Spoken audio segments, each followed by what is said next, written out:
லைனர்லயே நீங்க வந்து போர் பண்ணி பேக் பண்ணி எடுத்துக்கலாங்க. டாப்பிங்ஸ் வந்து பார்த்தீங்கன்னா, மில்க் சாக்லேட் சங்க்ஸ் கொஞ்சம் சைட்ல வந்து போட்டுக்கோங்க. அதோடவே வந்து பார்த்தீங்கன்னா, டார்க் சாக்லேட் சங்க்ஸ் வந்து ஆட் பண்ணியிருக்கேங்க. இத வந்து பார்த்தீங்கன்னா, 170 டிகிரிக்கு ப்ரீஹீட் பண்ண அவன்ல 20-25 மினிட்ஸ் வந்து பேக் பண்ணி எடுத்தீங்கன்னா, உங்களுடைய ஜம்போ கப் கேக் கேக் வந்து ரெடி ஆயிடுங்க.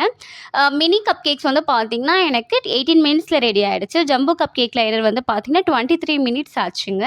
நீங்க எப்பவுமே வந்து டைமிங்க ப்ரிஃபர் பண்ணாம, டூத் பிக்க வந்து இன்சர்ட் பண்ணிட்டு, அத வந்து செக் பண்ணிக்கோங்க. அதுதான் உங்களுக்கு வந்து பெர்ஃபெக்ட்டான பேக்கிங்க வந்து குடுக்கும். இது வந்து நம்ம இப்படியும் சர்வ் பண்ண முடியாதுங்க. இதுக்கு சென்டர்ல வந்து நம்ம கேவிட்டி வந்து ரெடி பண்ணணும். அதுக்குள்ள வந்து பார்த்தீங்கன்னா, சாக்லேட் கனாஷுங்க. டபுள் சாக்லேட் கனாஷ் வந்து நம்ம ரெடி பண்ணி அதுக்குள்ள வந்து ஃபில் பண்ணி எடுத்து வச்சுக்கலாம். இதே மாரி நான் ஜம்போ கப் கேக் லைனர்லயும் சென்டர்ல வந்து கேவிட்டி பண்ணி, உள்ள வந்து டபுள் சாக்லேட் கனாஷ வந்து ஃபில் பண்ணி எடுத்துக்கிறேங்க. கப் கேக் லைனர விட இது வந்து பீல் பண்றதுக்கும் நல்லா இருந்துச்சு. டேஸ்ட் வந்து ரொம்ப நல்லா இருந்துச்சுங்க. இந்த